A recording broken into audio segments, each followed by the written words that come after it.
തിരുവചന പദസാരം തിരുവചന പദസാരം തിരുവചന പദസാരം തിരുവചന പദസാരം.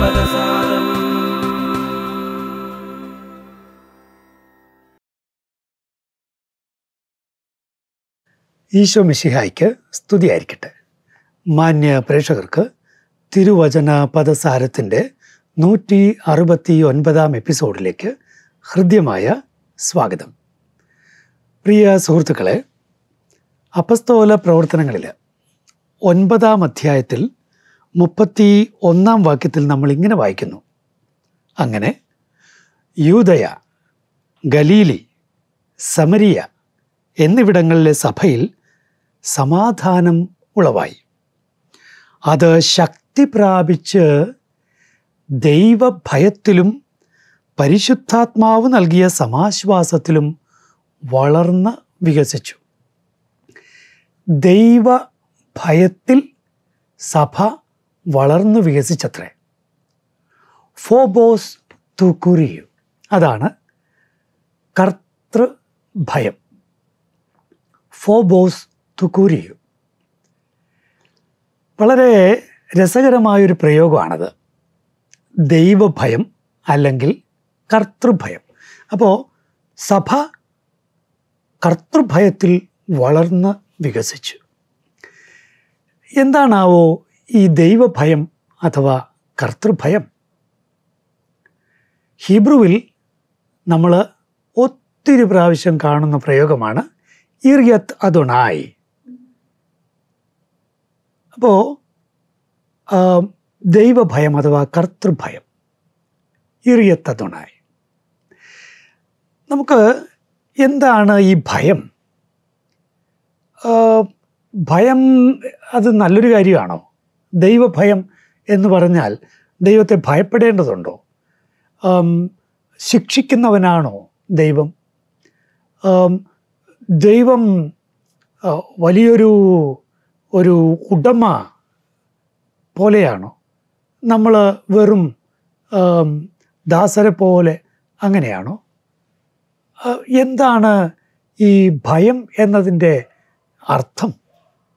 പ്രിയപ്പെട്ടവർ, ഒരു കാര്യം നമ്മൾ മനസ്സിലാക്കേണ്ടത്, ഹീബ്രു ഭാഷയിൽ ആകപ്പാടെ ഏതാണ്ട് 8000 വാക്കുകളേ ഉള്ളൂ. 8000, വെറും 8000 വാക്കുകൾ. ഇംഗ്ലീഷിൽ ഏതാണ്ട് 100,000-ലേറെ വാക്കുകൾ, പദങ്ങൾ ഉണ്ട് എന്നാണ് മനസ്സിലാകുന്നത്. അപ്പോൾ അതിൻ്റെ അർത്ഥം എന്താ? ഹീബ്രു ഭാഷയിൽ ഒരു പദത്തിന് ഒരർത്ഥം മാത്രമല്ല ഉള്ളത് എന്നുകൂടിയാണ്. ഒരേ പദം കൊണ്ട് പല അർത്ഥങ്ങൾ ധ്വനിപ്പിക്കാൻ കഴിയും എന്നാണ്. അതുകൊണ്ട് ഭയം എന്നതിന് മലയാളത്തിലും ഫിയർ എന്നതിന് ഇംഗ്ലീഷിലുമൊക്കെയുള്ള ആ അർത്ഥമുണ്ടല്ലോ, ആ അർത്ഥമാണ് ഹീബ്രുവിലെ യറേ എന്നുള്ള ക്രിയാപദത്തിന്, അല്ലെങ്കിൽ ഗ്രീക്കിലെ ഫൊബേയോ എന്ന ക്രിയാപദത്തിനുള്ളത് എന്ന് വിചാരിക്കുമ്പോൾ അത് വലിയ അബദ്ധമാണ്. ലേവ്യരുടെ പുസ്തകം നോക്കുക. ലേവ്യര് 19:3 നമ്മൾ ഇങ്ങനെ വായിക്കുന്നു: മാതാവിനെയും പിതാവിനെയും ബഹുമാനിക്കുകയും എൻ്റെ സാബത്ത് ആചരിക്കുകയും വേണം. അവിടെ ബഹുമാനിക്കുക എന്ന് പരിഭാഷപ്പെടുത്തിയിരിക്കുന്ന അവിടുത്തെ ആ ക്രിയാപദം ഏതാ? യറേ എന്നതാണ്. വത്തീറാവൂ. അപ്പോൾ യറേ, ഭയപ്പെടുക എന്ന് പൊതുവെ നമ്മൾ പരിഭാഷപ്പെടുത്താറുള്ള അതേ ക്രിയാപദമാണ്. ഫൊബേയോ, ഗ്രീക്കിൽ ഭയപ്പെടുക എന്ന് പൊതുവെ പരിഭാഷപ്പെടുത്താറുള്ള അതേ ക്രിയാപദം. അപ്പോൾ റെവറൻസാണ് അവിടെ സൂചന. ബഹുമാനം, റിസ്പെക്റ്റ്, ഇതൊക്കെയാണ് അവിടെ സൂചന ഉള്ളത്. അല്ലാതെ ശിക്ഷയുടെ ഭയമോ അല്ലെങ്കിൽ ആ വലിപ്പം കണ്ടുള്ള ആ ഒരു ഭയമോ ചെറിയ ആളിൽ തോന്നുന്ന ആ ഒരു ഭീകരമായ ചിന്തയോ അതൊന്നുമല്ല. അപ്പോൾ അതുകൊണ്ട് തന്നെയാണ് നോക്കൂ, ദൈവത്തിൻ്റെ സ്നേഹവും ദൈവത്തിൻ്റെ പരിപാലനയും ദൈവത്തിൻ്റെ മഹത്വവും അവിടുത്തെ സർവാതിശായിത്വവും ഒക്കെ കാണുമ്പോൾ നമുക്ക് ഉണ്ടാകുന്ന ഒരു ഒരു ഒരു അത്ഭുത അനുഭവമുണ്ട്, നമുക്കുണ്ടാവുന്ന ഒരു ആദരത്തിൻ്റെ അനുഭവമുണ്ട്. അതിനുമപ്പുറത്ത് സ്നേഹത്തിൽ നിന്നുള്ള ഒരു വലിയ ഒരു വിസ്മയം ഉള്ള ഒരു നോക്കി നിൽപ്പുണ്ട്. നമ്മൾ പറയില്ലേ, ഓ ഇൻസ്പയറിങ് എന്ന് പറയുന്നു. അതാണ് ഈ ദൈവ ഭയം. അതുകൊണ്ട് യോഹന്നാൻ 1 യോഹന്നാൻ 4-ാം അധ്യായം 18-ാം വാക്യത്തിൽ നമ്മൾ വായിക്കുന്നുണ്ടല്ലോ, സ്നേഹത്തിൽ ഭയത്തിന് ഇടമില്ല. അപ്പോൾ ശിക്ഷയെക്കുറിച്ചുള്ള ഭയം അതല്ല ഈ പദത്തിലൂടെ സൂചിപ്പിക്കുന്നതെന്ന് വളരെ വളരെ വ്യക്തം.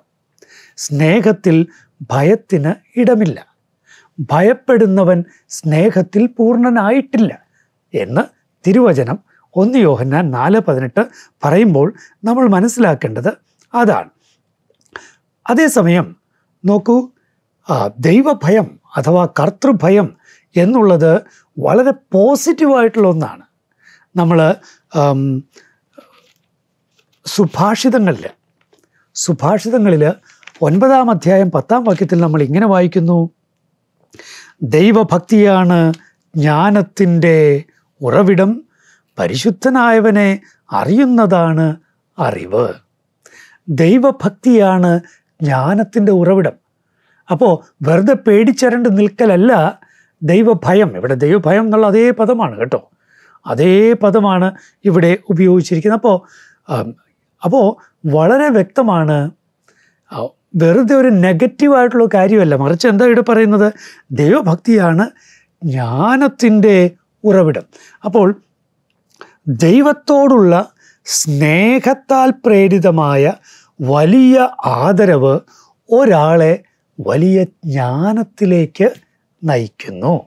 ഇതാണ് നമുക്ക് ഇതിൽ കാണാൻ കഴിയുന്നത്. അതുപോലെ തന്നെ സുഭാഷിതങ്ങൾ 14-ാം അധ്യായം 26-ഉം 27-ഉം വാക്യങ്ങളും നോക്കൂ.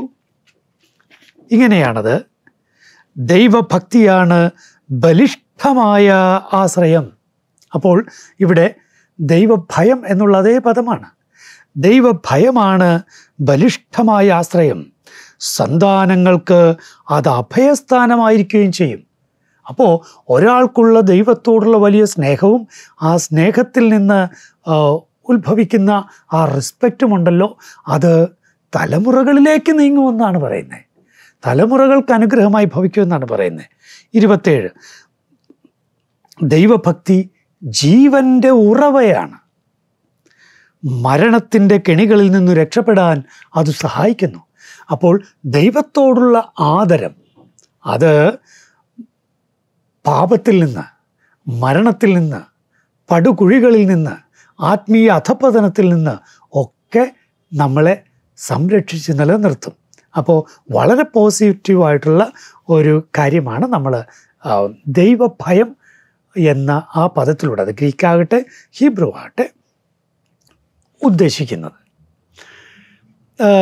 നോക്കണം, ഈ നമ്മൾ യഹൂദരുടെ തോറ ആ ഒരു പൊതിഞ്ഞുള്ള ഒരു സംഗതി സ്ക്രോള് കണ്ടിട്ടുണ്ടോ? അത് നമ്മുടെ സിനഗോഗുകളിൽ കാണാൻ കഴിയും. അപ്പോൾ ഈ തോറ പൊതിഞ്ഞ് അതിൻ്റെ കവറിന് പുറത്ത് എഴുതിയിരിക്കുന്ന എന്താണെന്നറിയാവോ? Know before whom you stand, നീ ആരുടെ മുൻപിൽ നിൽക്കുന്നു എന്ന് തിരിച്ചറിയുക. അതായത് തോറ, കർത്താവിൻ്റെ പ്രബോധനം, കർത്താവിൻ്റെ നിയമം, അതിനു മുന്നിൽ നിൽക്കുമ്പോൾ നീ ദൈവത്തിൻ്റെ സാന്നിധ്യത്തിലാണ് നിൽക്കുന്നത് എന്നോർക്കണം. ആ ഭയഭക്തി നിനക്കുണ്ടാവണം, ആ ആദരം നിനക്കുണ്ടാവണം. അപ്പോൾ അതുപോലെ തന്നെ ആരാധനയിൽ നമ്മൾ എന്താ അനുഭവിക്കുന്നത്? ദൈവത്തിൻ്റെ മഹത്വവും ദൈവത്തിൻ്റെ സ്നേഹവും ദൈവത്തിൻ്റെ വലിപ്പവും. നമ്മൾ ആരാധനയിൽ, വേർഷിപ്പിൽ നമ്മൾ എന്താണ് അനുഭവിക്കുന്നത്? സത്യത്തിൽ നമുക്ക് ഈ ഒരു ആദരമാണ്, ഈ ഒരു ഫീലിംഗ് ആണ്. ഈ മഹാനായ ദൈവത്തിൻ്റെ മുന്നിൽ എനിക്ക് നിൽക്കാൻ കഴിയുന്നല്ലോ. പ്രിയപ്പെട്ടവരെ, പ്രത്യേകിച്ച് ബൈബിൾ വായിക്കുന്നവർ, ബൈബിൾ പഠിക്കുന്നവർ, ബൈബിൾ പഠിപ്പിക്കുന്നവർ ദൈവഭയമുള്ളവരായിരിക്കണം. ദൈവഭയത്തോടുകൂടെ നമ്മൾ വിശുദ്ധ ഗ്രന്ഥം പഠിക്കുമ്പോൾ അതിൻ്റെ ആഴങ്ങളിലേക്ക് നമുക്ക് ഇറങ്ങാനായിട്ട് സാധിക്കും. ബൈബിള് വെറുതെ ഒരു ഇൻ്റലക്ച്വൽ പഠനമായിട്ട് കരുതുന്നവർ, ആ രീതിയിൽ മാത്രം മുന്നോട്ട് പോകുന്നവർ സത്യത്തിൽ കേൾവിക്കാർക്ക് അല്ലെങ്കിൽ ആ പഠിതാക്കൾക്ക് ഒരു ദൈവിക ചൈതന്യവും പകർന്നു നൽകുകയില്ല. എന്നാൽ ദൈവഭയത്തോടെ, ദൈവ ആദരത്തോടെ വിശുദ്ധ ഗ്രന്ഥ പ്രബോധനം, പഠനം നടത്തുന്നവർ അല്ലെങ്കിൽ പഠിപ്പിക്കുന്നവർ, അവർ തീർച്ചയായും വചനത്തിൻ്റെ വലിയ ആ പ്രസരിപ്പ് അവർക്ക് മറ്റുള്ളവരിലേക്ക് നിവേശിപ്പിക്കാനായിട്ട് സാധിക്കും. നോക്കൂ, ദൈവഭയം വേണമെന്നുള്ളതിന് രസകരമായ ഒരു കഥ. ഒരു റബ്ബി, അദ്ദേഹം ഒരു വാഗണിൽ യാത്ര ചെയ്യുമായിരുന്നു, ഒരു വണ്ടിയിൽ യാത്ര ചെയ്യുന്നു. അപ്പോൾ ഈ കുതിര വണ്ടിയിൽ യാത്ര ചെയ്യണ നേരത്ത് അവർ മുന്നോട്ട് പോകുമ്പോൾ വിളവ് നിറഞ്ഞു നിൽക്കുന്ന ഒരു പാടത്തിൻ്റെ മധ്യത്തിലൂടെ മുന്നോട്ട് പോവുക. അപ്പോൾ ഈ വണ്ടി ഓടിക്കുന്ന ആൾ പറഞ്ഞു, താങ്കളൊരു ഉപകാരം ചെയ്യണം. ഞാൻ ഈ സുന്ദരമായ ഈ വിളവുണ്ടല്ലോ, ഈ ഫ്രൂട്ട്സൊക്കെ ഒന്ന് പറിച്ച് നമുക്ക് ആവശ്യമുള്ളത് നമുക്ക് പറിച്ചെടുക്കാം. പക്ഷേ അങ്ങ് നോക്കിയേക്കണം, ആരെങ്കിലും വരുന്നുണ്ടോ എന്ന് നോക്കണം. അപ്പോൾ ഇത് പറഞ്ഞിട്ട് ഡ്രൈവർ ഈ ഫ്രൂട്ട്സ് പറിക്കാനായിട്ട് പോയി. അപ്പോൾ പെട്ടെന്ന് ഈ റബ്ബി ഒച്ചത്തിൽ വിളിച്ചു പറഞ്ഞു, നമ്മൾ പിടിക്കപ്പെട്ടു. ഡ്രൈവർ ഓടി അകത്തേക്ക് കയറി വണ്ടി കുതിച്ച് പോയി. എവിടെ, ആരാ, എന്താ, ആരും ഇല്ലല്ലോ ഇവിടെ. അപ്പോൾ റബ്ബി പറഞ്ഞു, God is watching, God is always watching. പ്രിയപ്പെട്ടവരെ, ഇറിയത്ത് അദോനായി അഥവാ ഫോബോസ് തുക്കുറിയു, ദൈവഭയം അഥവാ ദൈവഭക്തി, അത് എന്താണ് അർത്ഥമാക്കുന്നത് എന്നാണ് നമ്മൾ കാണാൻ ശ്രമിച്ചത്. ദൈവ സാന്നിധ്യ അവബോധം ഉള്ളവനുള്ളതാണ് ദൈവഭയം. God is always there. He is watching. Know before whom you stand. ദൈവത്തിന് നന്ദി. നിങ്ങൾക്ക് സമാധാനം.